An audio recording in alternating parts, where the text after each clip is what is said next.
오늘 저는 사도행전 1장 8절 말씀을 중심으로 생동, 능동, 감동이라는 제목으로 말씀 나눕니다. 오늘도 두 주먹을 불끈 쥐고 한번 세 번 큰 소리로 제목 읽어볼까요? 시작! 생동, 능동, 감동. 생동, 능동, 감동. 한 번 더. 생동, 능동, 감동. 할렐루야. 다 외우셨습니까? 설교 끝. 성령이 임하시면 권능을 받는다고 말씀하시죠. 이 사도행전 1장 8절 우리는 어떻게 해석할 수 있을까요? 사실 예수님이 이 땅에 오셔서 3년 반 공생애를 사역하셨습니다. 그리고 수많은 제자들을 낳으셨고요. 아픈 사람을 고쳐주시고 마음이 상한 자를 치료해 주셨습니다. 그 예수님이 이 자리에 함께 계십니다. 우리의 마음을 치료하시고 육신의 질병도 치료해 주실 줄 믿습니다. 근데 우리 주님 말씀하셔요. 내가 저 하늘에 계신 아버지께로 가는 것이 너희에게 유익이다. 왜냐하면 내가 가면 보혜사 성령을 보내주리니 성령님이 의에 대해서 진리에 대해서 심판에 대해서 말씀해 주실 것이기 때문에 성령이 오는 것이 너희들에게 유익이다. 하나님 아버지 아들 예수님 무슨 말씀이십니까? 우리가 예수님을 그동안 믿고 따랐는데 예수님이 저 승천하시고 심지어 십자가에서 죽고 부활하신다면 우리는 고아가 되는 것이 아닙니까? 아닙니다. 아니다. 내가 고아와 같이 너희들을 내버려 두지 않고 보혜사 성령을 보내줄 거라고 약속하십니다. 실제로 우리 예수님은 십자가에서 죽으셨습니다. 그러나 우리 기독교는 부활의 종교입니다. 장사한 지 사흘 만에 죽음에서 부활하셨습니다. 제자들에게 40일 동안 나타나셨습니다. 그리고 우리 주님 말씀하시기를 내가 하늘과 땅의 모든 권세를 아버지께서 나에게 주셨으니 이제 너희들은 가라. 그리고 모든 족속으로 제자를 삼으라. 아버지와 아들과 성령의 이름으로 침례를 주라. 내가 세상 끝날까지 너희와 함께하리라. 할렐루야. 그리고 우리 주님이 마지막으로 승천하시면서 감람산에서 500명의 제자들, 성도들에게 나타나셨습니다. 이 500명은 그 당시 여자분들은 기분 나쁘게 생각하지 마세요. 남자들만 셌습니다. 그러니 여자분 아내가 한 명씩 있다고 해도 성인 남자들이 500명이라면 약 한 1000명, 아이들이 또한 2명씩만 있었어도 2000명 이상의 군 중에서 우리 주님은 승천하셨고 수많은 증인들이 있기 때문에 우리 주님은 정말 부활하셨고 하늘나라로 승천해서 보호자 우편에 앉아 계십니다. 주여 이스라엘 나라를 회복하심이 이때입니까? 주님이 승천하시면 이제 하늘문이 열리고 이 로마 제국의 압제로부터 우리가 자유를 얻을 수 있습니까? 라고 했더니 우리 예수님이 그날과 그 시는 아버지께 달린 것이니까 너희들이 기도해야 될 것은 그것이 아니라 예루살렘을 떠나지 말고 오직 아버지의 약속하신 것을 기다리라. 자, 아버지 약속하신 것이 무엇입니까? 1번 재물, 2번 성령님, 3번 학위. 정답? 성령님이세요. 아버지는 저와 여러분들에게 성령이 임재할 것을 약속하십니다. 성령이 임재할 테니까 너희들은 마가다락방, 그 당시 지정은 안 해주셨지만 한 곳에 모여서 기도하라고 말씀하시고 승천하십니다. 그리고 우리 주님의 마지막 말씀이 바로 오늘 이 말씀이에요. 오직 성령이 너에게 임하시면 너희가 권능을 받고 예루살렘과 유대와 사마리아와 땅끝까지 이르러 뭐가 돼요? 내 증인이 될 거다. 우리는 이 말씀을 삶에서 어떻게 적용할 수 있을까요? 성령이 우리에게 임하시면 한번 따라해 볼까요? 생동 받습니다. 시작! 생동 받습니다. 생동은 사전적인 의미를 찾아봤더니 생기 있게 살아 꿈틀꿈틀 움직이는 것이 생동이에요. 생동감이 넘치게 된다는 거예요. 다시 말해서 그림이나 글씨 같은 것들을 봤는데 살아 움직이는 듯이 힘이 있는 것을 생동감이 있다고 얘기를 합니다. 성령이 우리에게 임하면 생동감이 생긴다는 거예요. 왜 그럴까요? 우리 하나님은 인간을 창조할 때 흙으로 인간의 모습을 만드셨어요. 그리고 코에다가 히브리 말로 루아흐라고 하는 바람을 넣습니다. 이 루아흐는 바람 또는 성령으로 해석을 해요. 그러니까 흙 같은 존재 위에 코에 성령이 들어오니까 생명이 되었다고 성경을 이야기를 합니다. 자, 한번 상상해 보십시오. 여기 흙으로 만든 아담이 있습니다. 근데 이 아담에게 코에다가 한국말로는 생기를 집어넣습니다. 이 영어로는요, the breath of life라고 하는데요. 대부분이 다 이렇게 번역을 했어요. 우리나라 말로 얘기하면 생명의 호흡, 성령을 부어놓자 이 사람이 생명이 되었어요. 생명은 많은 성경이 living soul이라고 그래요. 살아있는 영혼이 되었다는 거예요. 그러니까 우리가 예수 믿기 전에는 우리 영혼 속에 성령이 없었기 때문에 실제로 죄와 허물로 죽은 저와 여러분들이에요. 성령이 우리 안에 들어오면 생기가 들어오게 되었고요. 이제는 그 루아흐라고 하는 생명 때문에 우리의 영혼이 살아서 꿈틀꿈틀 역사할 수 있는 하나님의 자녀가 되었다는 거예요. 아담과 하와의 죄로 하나님과 교통할 수 있는 것이 끊어졌는데 이제 성령을 통해서 누구나 원하면 하나님의 음성을 들을 수가 있습니다. 성령이 임하면 우리 안에 있는 병도 떠나가게 되어 있는 것이죠.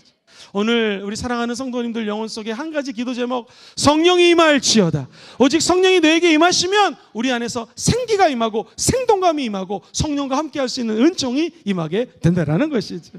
사랑하는 성도님들, 바람은 눈에 보이지 않죠. 그러나 바람이 한번 힘껏 지나고 나면은요, 나무가 뽑히거나 집이 무너지는 것들이 눈에 보입니다. 성령이 루아흐, 신약에서는 푸뉴마라는 단어로 우리 영혼 속에 임하게 되면 저와 여러분들의 있는 쓴뿌리가 다 뽑힐지어다. 마귀가 만약에 우리도 모르는 아성을 쌓고 있다면 하나님의 영이 그 바람같이 임해서 모든 마귀의 권세와 하나님 원치 않은 건물들을 무너뜨려 주실 줄 믿습니다. 생기는 생각해 보면 우리 삶의 본질입니다. 왜냐하면 이 하나님의 생동감은 인간이 태어나서 응애 하고 처음에 숨을 들이마십니다. 숨을 내뱉습니다. 그걸로 우리 인생은 시작이 되죠. 그리고 70년, 강건하면 80년 삽니다. 최근에 100세 시대니까 사람이 오래 살면 100년 정도를 삽니다. 어느 날 언제 우리가 천국 갈지 모르지만 자녀들과 많은 증인들 앞에서 마지막 호흡을 쉴 날이 올 거예요.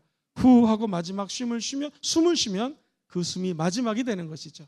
그런데 예수 믿는 사람들은 태어나서 죽을 때 호흡하는 것으로 끝인가? 그렇지 않아요.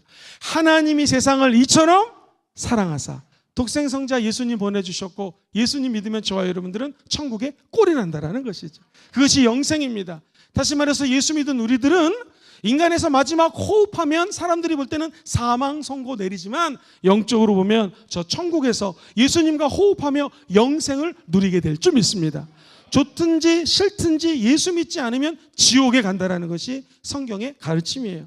예를 들면 제가 성경 말씀을 읽어드렸던 창세기 2장 7절에 야훼 하나님이 땅에 흙으로 사람을 만드시고 생기를 그 코에 불어넣으시니 사람이 뭐가 되었어요? 생명이 되었잖아요.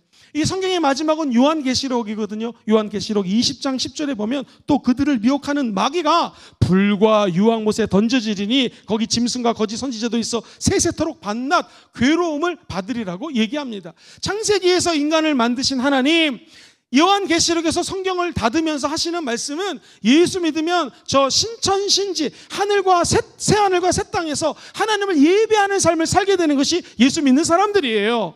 예수 믿지 않으면 불황과 불 속에서 죽을 수밖에 없는 것이 인생이라고 계시록은 얘기합니다.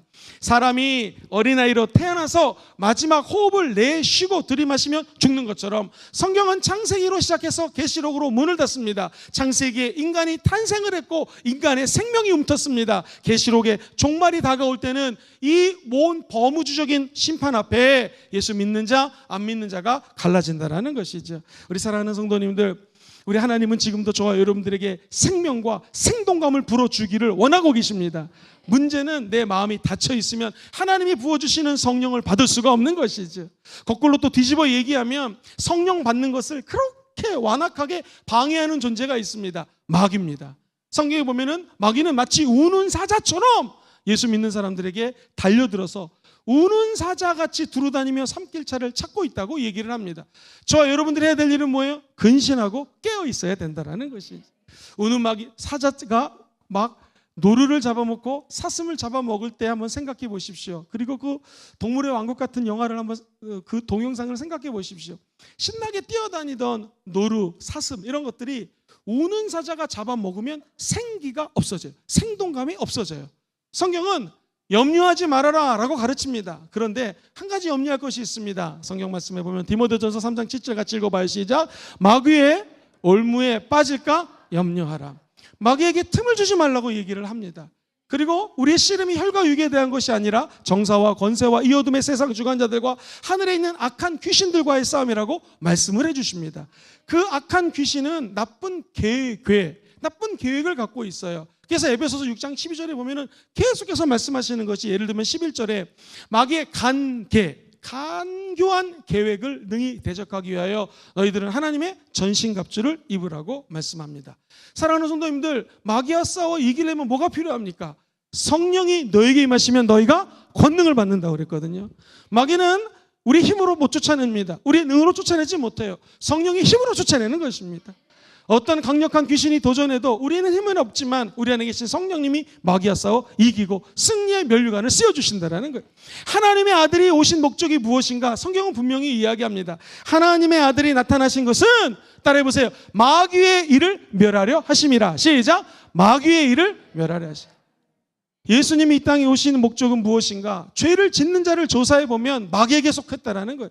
마귀는 처음부터 거짓말합니다. 죄를 짓게 합니다. 그러나 하나님의 아들 예수님이 오신 이유는 무엇인가? 마귀의 일을 멸하시는 거예요. 조금 더 확대 해석하면 죄를 멸하시는 거예요. 우리의 낮은 자존감을 회복시켜 주시는 거예요. 죽음에서 부활하신 예수님이 우리의 영혼 속에 들어오기만 하면은 힘없고 능력 없고 낮은 자세로 살아갈 수밖에 없는 저와 여러분들의 손을 붙들어 주시는 거예요. 성령님은 우리의 연약함을 도와주십니다. 이 연약함이라는 것은 우리가 너무나 부족하여 힘이 없는 자세를 의미하여, 그러나 이사야 41장 말씀처럼 내가 나의 의로운 오른손으로 붙들어 주리라. 여기 우리의 연약함을 도와주신다는 말씀이십니다. 마귀가 연약한 우리를 공격할 때 우리 모습이 흡사 사슴 같고 정말 연약한 동물 같지만 하나님의 영이 임하게 되면은 권능으로 원수 마귀가 한 길 났다 7길로 떠나가게 된다는 것이죠. 그래서 이제 우리는 야고보서가 쓴 4장 7절의 말씀을 기억할 필요가 있습니다. 예수님의 이름과 성령의 권능으로 마귀를 대적하십시오. 그러면 마귀가 우리를 피하게 되어 있습니다. 예수 믿기 전에는 우리가 마귀를 피해 다녔는데 이제 예수 믿는 우리에게는 성령의 권능이 있기 때문에 예수 이름 앞에 마귀가 떠나가게 된다는 거예요. 오늘도 사람들은 영적인 것보다는 먹고 사는 문제, 눈에 보이는 것 때문에 다 혈안이 되어서 살아갑니다. 그러나 그 배후에는, 뒤에는 마귀가 있어요.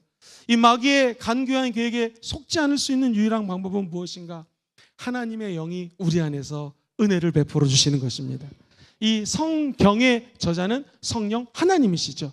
성령 하나님 주시는 레마의 말씀을 따라갈 때 승리하게 될 것입니다.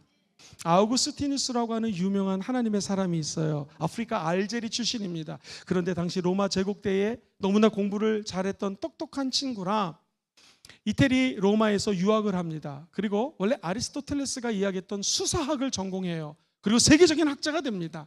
사람의 앞에서 연설을 할 때 사람들의 감정에 호소를 하고, 그리고 삶으로 그 말씀을 보여주고, 무엇보다도 연설할 때는 로고스, 지적이고 객관적인 것이 중요합니다. 세계적인 학자가 되어서 사람들로부터 존경을 받습니다. 탁월한 지성을 갖춘 그였지만 안에는 죄가 꿈틀꿈틀거리는 것을 보게 됩니다. 스물스물 죄와 싸우는 자기 자신을 보면서 내가 이 땅에서 교수로 성공하는 것도 중요하지만 참된 인생은 무엇일까 고민하는 와중에 그가 영적인 도전을 받고 겉으로는 지식인, 사생활은 방탕하고 타락했어요. 근데 환상 가운데 아이들이 노는데 음성이 들립니다.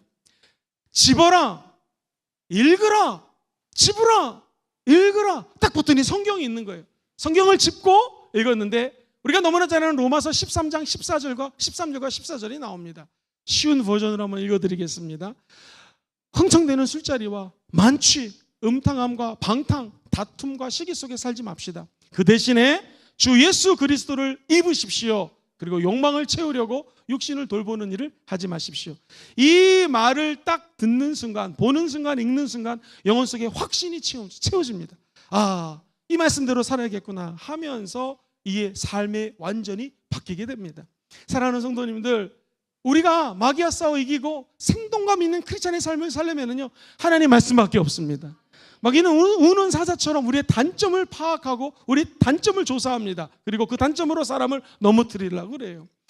만약에 어떤 어린이가 초콜릿이 단점이면 초콜릿을 가지고 틈타는 거예요.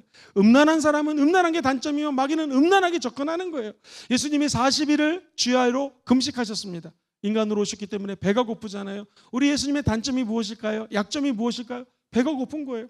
그때 마귀가 나타나서 뭐라고 그럽니까? 첫째, 네가 진짜 하나님의 아들이냐? 여러분, 우리 하나님의 아들 예수님 믿으시면 아멘 해볼까요? 의심을 주는 거예요. 여러분에게도 마찬가지입니다. 너 정말 집사님이니? 너 정말 안수 집사님이니? 권사님이니? 너 장로님이니? 너 크리스찬이니? 집사님 물어보는 거예요. 그때 여러분 예수님의 이름으로 말씀으로 승리하시기를 주의 이름으로 축원드립니다. 두 번째, 의심을 갖고 왔던 마귀가 예수님에게 이렇게 질문을 하죠. 네가 진짜 하나님의 아들이거든 떡이 변하여, 말이 잘못 나왔네요. 돌이 변하여 떡이 되게 하라. 예수님 얼마든지 돌덩어리가 변하여 떡덩어리가 되게 할 수 있었는데 우리 예수님 입에서 나오는 말씀은 무엇이었습니까? 사람이 떡으로만 사는 게 아니라 하나님 입에서 나오는 뭘로 사나요? 말씀으로 산다고 할 때 마귀가 떠나가는 것입니다. 사랑하는 성도님들, 우리가 마귀와 싸워 이길 수 있는 것은 하나님의 말씀입니다. 성경의 저자 성령님과 함께 말씀 안에 거하기를 주의 이름으로 축원드립니다. 말씀을 따라해볼까요? 읽기, 듣기, 공부하기, 암송하기, 묵상하기. 날마다 하나님의 말씀을 읽고 듣고 공부하고 묵상하고 암송해 보십시오. 마귀는 한 길로 왔다 7길로 떠나가는 것이. 주의 종들이 아침마다 성경 말씀 보내죠. 오늘 읽어야 될 분량을 읽으세요. 옛날에 못 읽은 거 포기하시고 새로 읽어보십시오. 그 말씀이 여러분 앞길에 등불이 되는 것이고요. 말씀과 따라가면 사람이 생동감이 넘치게 되는 거예요. 옆 사람하고 인사해보겠습니다. 이리 보고 저리 봐도 생동감이 넘치십니다. 시작. 이리 보고 저리 봐도 생동감이 넘치십니다. 우리 순복음금정교회가 오송 캠프를 4기까지 치렀는데 우리 한 집사님의 간증을 읽어드립니다. 제가 이번 오송 캠프를 통하여 큰 은혜를 받았습니다. 저에게 큰 울림이 있었는데 하나님께서 허락하신 내 안에 내주하시는 첫 번째 성령님에 대한 자각이었습니다. 두 번째, 그 성령님과 삶의 동행의 필수성을 깨닫게 되었습니다. 이게 참된 성령 받은 사람의 모습입니다. 여러분, 생동감은요, 알을 통해서 임해요. 성령님에 대한 자각. 성령님은 지금 여러분을 사랑하십니다. 성령님은 인격적인 분이세요. 성령을 환영하고 인정하고 모시는 분에게는 성령이 인격적으로 거해서 여러분의 한 걸음 한 걸음을 동행해 주신다는 거예요. 그것이 바로 성령과의 동행인 것이죠. 성경에 보면 창세기 하나님의 사람에 대한 이름이 언급되어 있습니다. 특별히 하나님의 사람 중에서 에녹이라는 사람은 65세에 무두셀라를 낳습니다. 그리고 그는 300년간 하나님과 동행해요. 어느 날 그는 갑자기 천국으로 샥 올라갑니다. 죽음을 맛보지 않고 천국 간 사람, 바로 이 에녹에 관한 이야기입니다. 이 에녹이라고 하는 사람을 살펴보면요, 한 것이 아기 낳은 것밖에 없어요. 성령과 동행한 것밖에 없어요. 근데 하나님은 그 에녹의 삶을 기뻐했다라는 것이죠. 우리도 마찬가지입니다. 내가 예수를 65세에 믿었던, 성령을 70살에 받았던 상관없습니다. 천국 가는 날까지 성령과 동행하는 것이 바로 하늘나라와 함께하는 것이요, 외롭고 힘들 때마다 성령님의 인도하심과 가르침을 받는 자에게는 시온의 대로가 열리게 되는 것이고, 저 의의 면류관을 받을 수 있는 길이 열리게 된다라는 것이. 바라기는 아우구스티누스가, 에녹이, 수많은 사람들이 하나님의 말씀과 동행했듯이 그런 생동감 있는 역사가 말씀 안에서, 성령 안에서 창출되기를 주의 이름으로 축원드립니다. 두 번째, 사도행전 1장 말씀은 우리에게 주는 선물이 있습니다. 바로 능동이라는 거예요. 능동은 사전적인 의미로 스스로 내켜서 움직이거나 작동하는 것, 의식적인 상태가 어떤 내적인 성질을 토대로 두고 다른 상태로 발전하려고 하는 작용. 이게 무슨 말이냐면 의식의 상태죠. 지적인 것이 우리 내면에 계신 성령님을 토대로 해서 다른 상태로 발전한다. 다시 말해서 성령이 우리에게 임하면 쉽게 얘기해서 능력받고 권능받게 된다는 것입니다. 성령은 성령 받는 사람들을 변화시켜 주시는 능력이 있어요. 이 원래 성령이 임하면 권능 받는다는 단어가 영어로는 파워고요, 헬라 말로는 듀나미스라는 단어인데 이게 18세기에 영어 단어 다이너마이트라는 단어에 영향력을 끼치죠. 엄청나게 큰 산이 있어도 다이너마이트 한두 개면 산이 폭파되듯이 여러분 안에는 어떤 내적 갈등이 크다 할지라도 성령의 권능으로 그것을 무너뜨려버릴 수가 있는 것입니다. 놀라운 것은 이 권능이라고 하는 듀나미스라고 하는 단어는요, 단순히 육체적인 힘, 이거 맞습니다. 육체적인 능력, 이거 맞아요. 그런데 원래 이 말은 한번 따라해볼까요? 기적을 행하는 능력. 시작. 오늘 듀나미스, 성령의 권능 받으십시오. 사람이 할 수 없는 기적이 일어나는 것입니다. 의사가 사람이 병을 고칠 수 없는 것을 하나님이 고쳐주시는 거예요. 하나님 보시기에는 감기, 몸살이나 암이나 똑같은 병입니다. 하나님이 역사하시면 사람이 고칠 수 없는 병을 하나님이 고쳐주시는 것을 기적이라고 하는 것이죠. 중요한 건 무엇입니까? 그 기적을 체험하고는 하나님만 자랑해야 된다는 거예요. 이 듀나미스는요, 도덕적인 능력도 포함되는 거예요. 우리 기독교로 얘기를 하면 거룩하게 살아가고 하나님을 닮아가고, 신학적인 용어로 성화 말씀드렸죠. 점점 예수를 닮아가는 삶, 이게 바로 성령의 권능이 임하면 가능하다라는 거예요. 정신력 있죠? 우리 올림픽에 나가는 선수들이 열심히 정신력 갖고 운동하잖아요. 이것도 듀나미스입니다. 성령이 임하면 저와 여러분들에게 할 수 없는 일을 행할 수 있는 정신적인 능력도 부어준다라는 것이. 아무리 많은 상처가 있어도 그것을 이길 수 있는 힘을 성령이 부어주는 거예요. 나아가 이 듀나미스는요, 돈을 많이 버는 것도 능력이라 한다면 이 부도 듀나미스고요, 영향력이 지도자 아닙니까? 리더십은 지도력이에요. 영향력입니다. 이 영향력도 듀나미스예요. 나아가 한 정부, 군사력, 정치, 경제력 이것까지 dynamis라고 표현을 합니다. 우리 순복음금정교회 한 사람 한 사람들이 다 성령의 권능을 받기를 주의 이름으로 축원합니다. 가정이 변화되고요, 나아가 한 나라, 전 세계까지 하나님의 권능으로 뒤덮일 수 있다는 거예요. 그래서 성경은 오직 성령 임하면 너희가 뭘 받아요?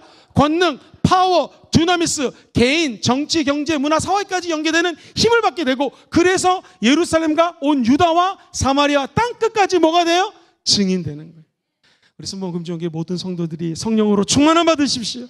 그래서 이 권능 가지고 하나님의 나라를 확장시키는 아버지 일꾼 되기를 주의 이름으로 축원드립니다. 1906년도 미국 LA에 아주사 거리가 있었는데요, 이 아주사 거리에 성령이 강력하게 임합니다.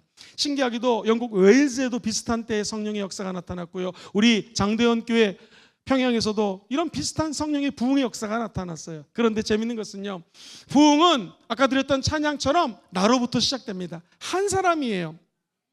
아주사 거리에서 한 여자 성도님이 불을 받았습니다. 허친슨이라고 하는 이 성도님이 은혜를 받고 성령의 음성을 듣습니다. 내가 명하는 곳으로 가겠니? 네, 순종합니다. 해서 그녀는 아프리카 우간다로 갑니다. 허친슨, 남편, 조카 3명이 갑니다. 1년 동안 가서 그가 한 것은 예배 드린 거예요. 나중에 선교 보고서가 올라왔습니다. 읽어드릴게요. 저희는 3개월째 집회를 하고 있습니다. 주께서는 수많은 아프리카 본토 사람들을 이 집회에 보내주시고 놀라운 일들이 일어나고 있습니다.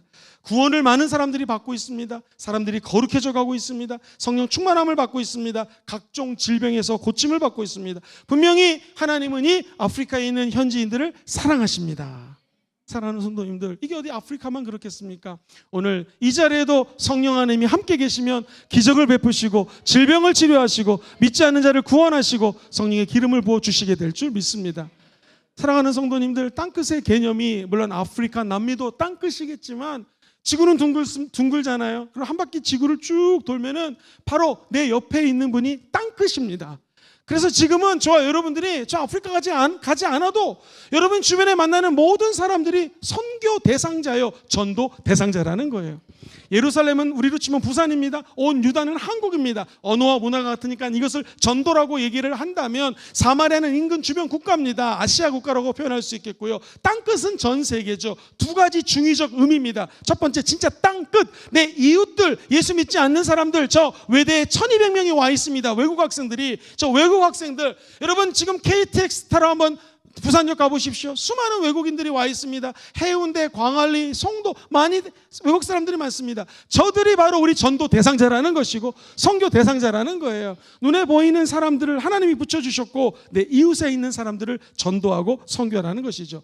또 하나, 땅끝은 하나님의 나라 개념이에요. 우리 주님이 승천하시면서 내가 너희에게 성령을 부어주리니 성령이 임하면 권능 받을 거야, 증인될 것이야 말씀하셨잖아요. 그 다음 절에 보면은 사람들이 예수님의 승천하는 것을 바라봐요.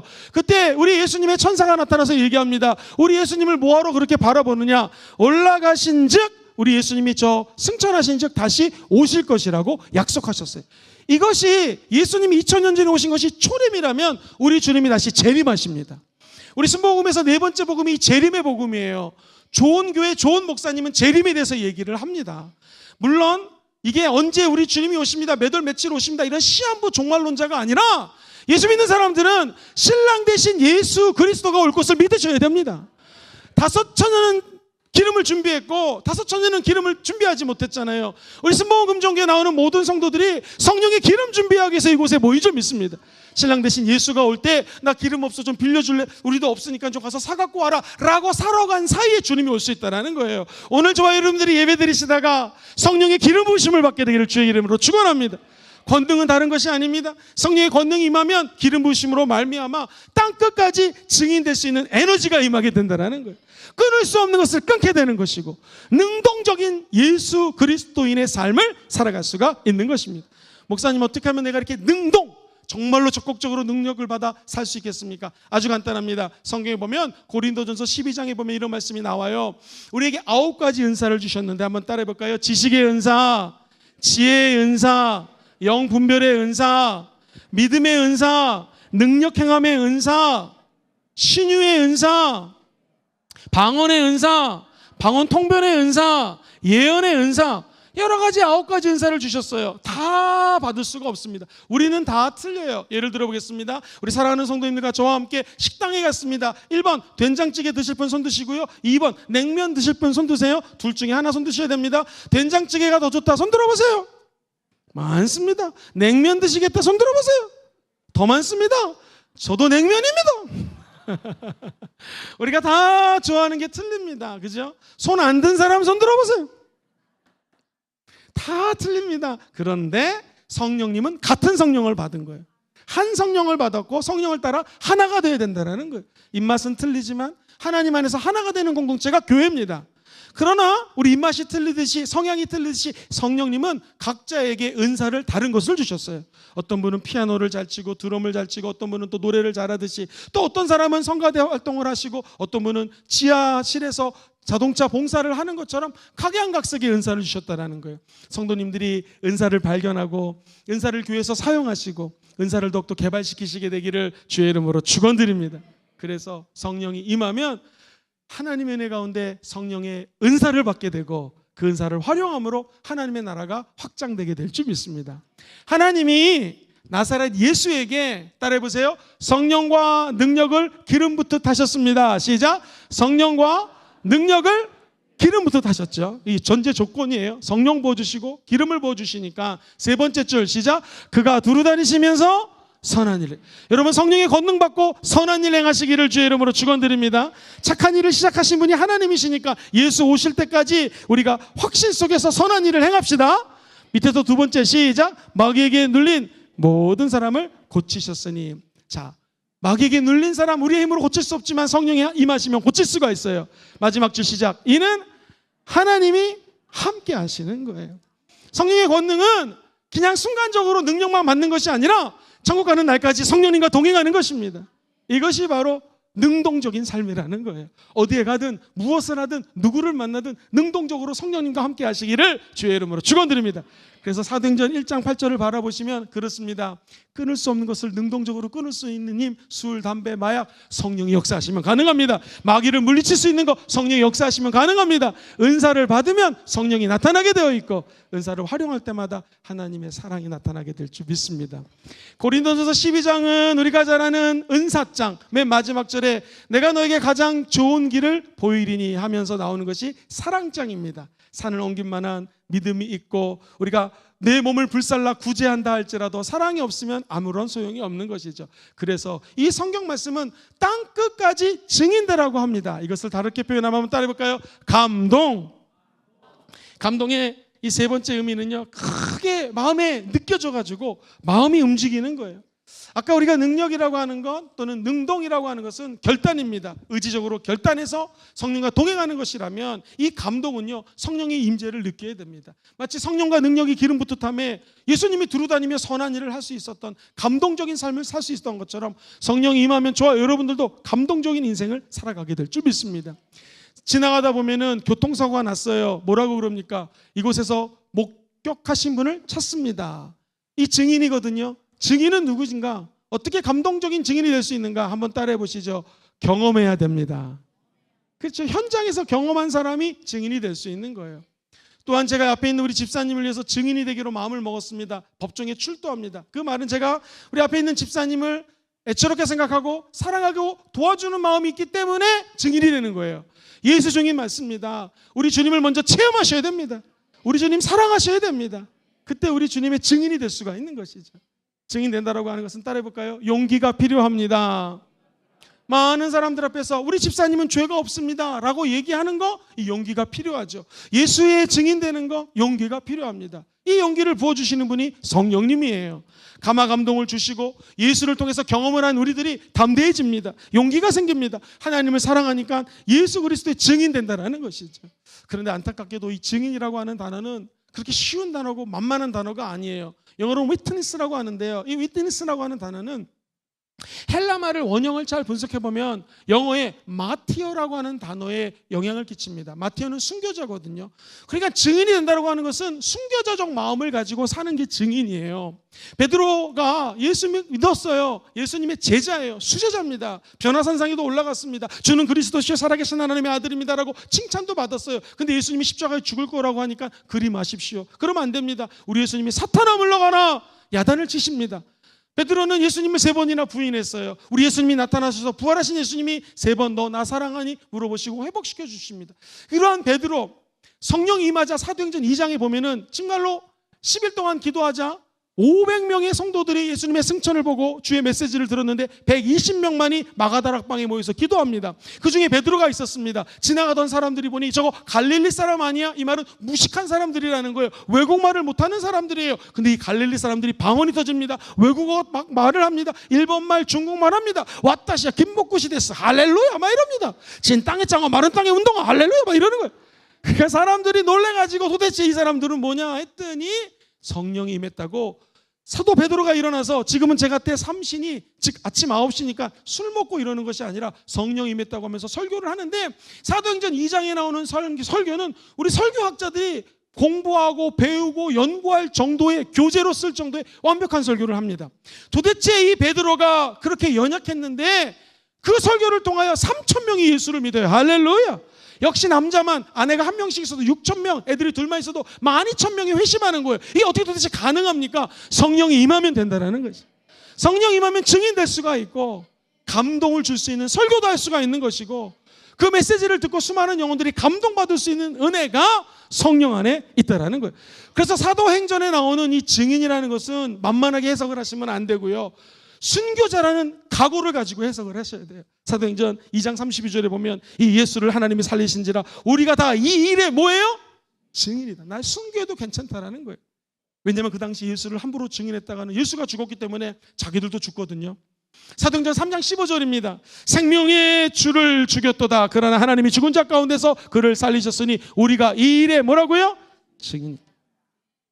예수 죽음 내 죽음이라는 거예요. 그러면서 사도행전 5장 32절은 우리는 이 일의 증인이요. 자, 성령을 누가 받는가? 하나님이 자기에게 순종하는 사람들에게 주신 성령이라고 얘기를 했습니다. 정말로 성령님께 순종하기 원하시면 아멘 해볼까요? 그런 자들에게 성령이 부어주시는 것이고, 성령 부음 받으면 자동적으로 증인이 된다는 거예요. 목사님, 그러면 마지막으로 질문이 있습니다. 어떻게 제가 증인이 되겠습니까? 한번 따라해볼까요? 말로 증인됩니다. 말하는 거예요. 말. 예수님에 관한 이야기를 하면 하나님의 역사에서 구원받을 자를 하나님이 불러주시는 거예요. 오늘 2부에도 한 청년이 왔는데 우리 권사님이 지나가다 말을 했는데 이 청년이 우리 교회 왔다라는 거예요. 할렐루야. 이처럼 말에는 권세가 있습니다. 왜? 우리가 하나님 형상을 따라 만들어졌기 때문이에요. 두 번째 한번 따라해볼까요? 몸으로 증인됩니다. 말만 갖고 되는 세상이 아닙니다. 이제는 몸을 움직여서 그 사람을 도와줘야 된다는 것이죠. 한번 따라해볼까요? 지갑을 열어 증인됩니다. 시작. 지갑을 열어 증인됩니다. 지금은 예수 증거하려면 지갑을 여셔야 됩니다. 옆 사람하고 인사해 보겠습니다. 어쩜 이렇게 지갑을 잘 열게 생기셨습니까? 시작. 어쩜 이렇게 지갑을 잘 열게 생기셨습니까? 지갑을 열어야지 증인됩니다. 지금은. 아가 뭐라고 그랬죠? 아이스 커피. 뜨아는 뭐예요? 뜨거운 아메리카노. 사주셔야지 그들의 마음 문이 열리게 된다는 거예요. 사랑하는 성도님들 뿐만 아니라 한번 따라해 볼까요? 죽음으로 증인됩니다. 여기 몸이나 말이나 지갑까지는 열겠는데 죽어야 된다 그러니까 섭섭하지 않습니까? 왜 벌써 죽습니까? 그래서 사도 바울이 얘기를 합니다. 육체적인 얘기가 아니에요. 내가 예수 그리스도와 함께 십자가에 못 박혀 죽었나니 이제는 내가 사는 게 아니라 누가 사는 거예요? 예수님이 내 안에 산다라는 거예요. 로마서를 사도 바울이 쓰면서 이론에 대해서 언급하다가 이제 실전에 대한 말을 해요. 그 실전이 뭐였냐면요, 여러분들은 이 세상의 패턴을 따르지 마십시오. 그리고 하나님의 선하시고 기뻐하시고 온전한 뜻이 무엇인가를 분별해서 여러분의 마음, 생각이거든요. 생각을 변함으로 말미암아 하나님의 은혜를 받으셔야 됩니다. 그리고 하나님의 뜻을 분별하셔야 됩니다. 그리고 하나님이 기뻐하시는 산 제물로 여러분이 하나님께로 여러분의 몸을 드리십시오. 이것이 영적인 예배입니다. 아하, 우리가 덥지만 이렇게 여름에 모여서 예배 드리는 것은 저와 여러분을 산 제물로 하나님께 드리는 것입니다. 이것이 영적인 예배예요. 죽음입니다. 우리 인간의 눈으로는 죽어서 내 몸을 드리는 것이 원래 제물인데, 내 영과 혼과 육이 예수와 함께 죽어서 나를 드리면 그 다음에 하나님이 우리의 예물을 받듯이 우리의 마음과 생각과 육신과 환경을 받아주시는 것입니다. 이게 죽음으로 증인이 되는 거예요. 세상에서 살다가 얼마나 지난 한 주 힘드셨습니까? 어려운 일도 많고 눈물도 많고 영적 전쟁도 치열하셨죠. 오늘 주일날 예배에 모여서 저와 여러분들이 예수와 함께 죽고 우리의 산 제물로 우리를 드리는 것이 예물인 거, 이 예배라는 것입니다. 그러므로 예배는 왜 중요한가? 성령님과 함께 다시 살아갈 수 있도록 재창조되는 역사가 예배 안에 있는 것입니다. 산 제물로 우리를 드리고 다시 예수로 충만할 수 있는 은혜가 예배 안에 있는 것입니다. 그러므로 참된 감동적인 삶을 살기 원하면 예배에 나와서 말씀을 들으시고 기도하시고 찬양하시며 하나님과의 관계가 회복되기를 주의 이름으로 축원드립니다. 우리 예배학에서는 원래 준비 찬양이라는 단어가 없어요. 준비 찬양이라는 단어가 없어요. 무슨 말인가? 찬양부터가 예배가 시작입니다. 그래서 될 수 있으면 일찍 오셔서 찬양할 때 주의 음성을 들으시고 주의 종의 말씀을 통하여 은혜 받으시고 무엇보다도 기도하시다가 다 레마의 말씀을 듣게 되기를 주의 이름으로 축원드립니다. 우리 성도님 한 분이 간증을 했어요. 목사님 이상합니다. 오송 캠프 4기를 마치고 난 다음에 계속 눈물이 난다는 거예요. 교회만 바라봐도 눈물이 나고 십자가만 바라봐도 눈물이 난다는 거예요. 우리 안수 집사님이 한 분은요, 교회를 버스 타고 갈 때 청년때예요. 청년때. 지금 이제 50대 초반이신데 그렇게 눈물이 났대요. 찬양을 들으면서 눈물이 나고 하나님 사랑해서 눈물이 났는데 이제 직장 생활하고 자녀를 낳고 또 부모님을 모시다 보니까 그 눈물이 없어진 거예요. 근데 오송 캠프 때 성령이 임하니까 그 눈물이 다시 회복됐다라는 거예요. 감동입니다. 감동. 성령이 임하면 우리 인생에 눈물의 길을 걸어가는 거예요. 세상 사람들이 얘기하는 그런 눈물이 아닙니다. 기쁨의 눈물이에요. 변화의 눈물이에요. 하나님을 닮고자 하는 눈물입니다. 바라기는 우리 순복음 금정교회 예배 때마다 이 눈물이 회복됐으면 좋겠습니다. 그래서 하나님, 내 죄, 이 더러운 죄를 용서하신 거 감사합니다. 그리고 성령님이 나 같은 사람을 사랑하셔서 성령 부어주시니 감사합니다. 무엇보다도 이 땅에 왜 살아야 되는지, 어디로 가야 되는지 내 삶의 목적을 성령 안에서 발견하게 되심을 감사합니다. 이것이 바로 감동인 줄 믿습니다. 이 감동을 간직하시고 천국 가는 날까지 하나님 앞에 거룩한 눈물로 살아가는 아버지 아들 딸 되시기를 주의 이름으로 축원드립니다. 오늘 성령이 임하시면 그 말은 벌써 생깁니다. 한번 따라할까요? 생동. 생동감 있는 삶이 성령과 함께 펼쳐지게 될 줄 믿습니다. 이것은 지적으로 하나님 말씀 가운데 거하게 되는 것이라고 설명드렸습니다. 두 번째 한번 따라해볼까요? 능동. 성령이 임하면 권능 받습니다. 그리고 능동적인 제자가 되어서 땅끝까지 이르게 될 줄 믿습니다. 마지막 세 번째, 우리가 증인되는 거 믿으시면 아멘 해볼까요? 증인된다는 것 자체가 감동입니다. 내가 이 땅에 살면서 초대교회 공동체를 꿈꾸며 유무상통하고 섬기고 나누며 감동받아 우리 따뜻한 정을 이웃까지 전하는 참된 크리스천들 되시기를 우리 주 예수님의 이름으로 간절히 축원합니다.